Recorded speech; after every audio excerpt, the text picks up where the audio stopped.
ওম গণেশাই নমঃ। মই জ্যোতিষ আচাৰ্য প্ৰসন্ন আচাৰ্য কৈ আছোঁ। আজি মই ভিডিঅ'টোত ক'ব গৈ আছোঁ যে প্ৰতিবতা স্ত্ৰীৰ ক্ষেত্ৰত মিনছ যেতিয়া আমি কোনো যুৱকে যুৱতী পচন্দৰ যুৱতী বিচাৰি পায় বা বিচাৰি আছে, সেইসকলৰ ক্ষেত্ৰত কনফিউজন থাকে যে ছোৱালীজনী কেনেকুৱা হ'ব, কি কৰিলে মানে কেনেকুৱা ধৰণৰ দেখাত হ'ব, সেইখিনি বস্তুটো ছোৱালীজনী ভাল হ'ব নহয়, কেৰেক্টাৰটো ভাল হ'ব নহয় আদি বিভিন্ন ধৰণৰ কুৱেশ্যন মাইণ্ডত থাকে। গতিকে সেইখিনি বিষয়ে মই আজি ভিডিঅ'টোৰ জৰিয়তে মানে জাতক হওক বা জাতিকাৰ ক্ষেত্ৰত যে পাত্ৰটো ভাল হ'বনে নহয় বা জাতকৰ মতে পাত্ৰীগৰাকী ভাল হ'বনে নহয়, সেই বিষয়ে মাইণ্ডত বহুত কুৱেশ্যন থাকে।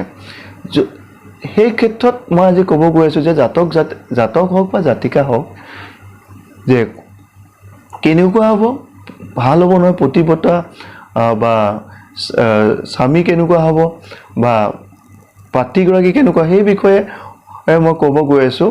শুভ গুণসমূহ ক'ব গৈ আছোঁ। যেতিয়া কুণ্ডলীখন কোনো ভাল এষ্ট্ৰলজাৰক দেখায়, তেতিয়া আপুনি যদি সেই গুণটো যদি আপুনি পায়, তেতিয়া আপুনি গম পাব যে আপোনাৰ পাত্ৰীগৰাকী বা পাত্ৰগৰাকী যথেষ্ট ভাল হ'ব। এতিয়া ভিডিঅ'টো ষ্টাৰ্ট কৰোঁ।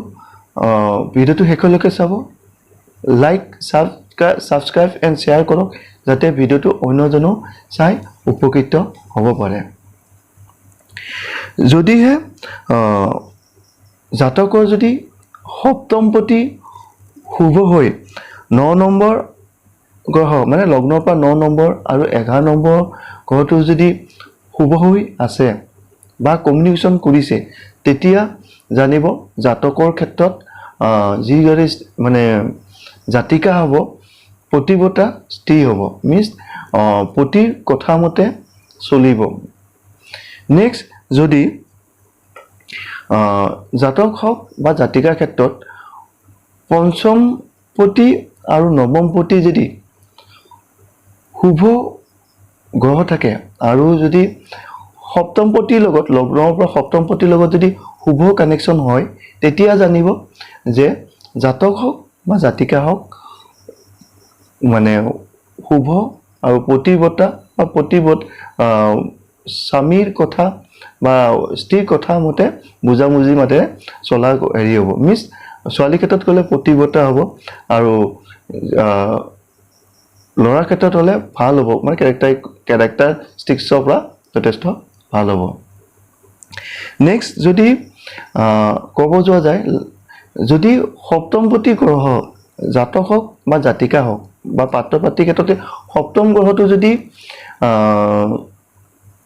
শুভ হয় আৰু যদি কোনো পাপ গ্ৰহৰ যদি দৃষ্টি নাথাকে, তেতিয়া জানিব জাতকৰ ক্ষেত্ৰত জাতিকাজনী বহুত ভাল হ'ব আৰু জাতিকাৰ ক্ষেত্ৰত জাতকজন যথেষ্ট ভাল হ'ব। নেক্সট,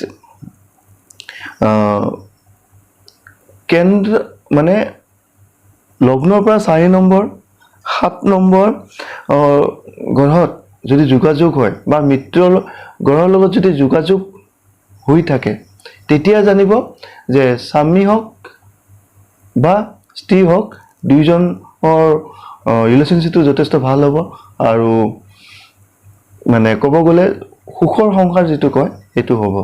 গতিকে এই পইণ্টকেইটা যেতিয়া আপোনালোকৰ বিবাহত হ'ব গৈ আছে বা বিবাহৰ কাৰণে পাত্ৰ পাতি চাই আছে বা লাভৰ ক্ষেত্ৰত চিন্তা কৰিছে, লাভ চলি আছে, তেতিয়া যদি এই পইণ্ট 4টা পইণ্টৰ ভিতৰত যদি এটা পইণ্টো যদি মিলি আছে, জানিব যে আপোনালোকৰ যিটো মনৰ বাঞ্ছা বা মনৰ আশা যিটো আছে সেইটো ফুলফিল হ'ব।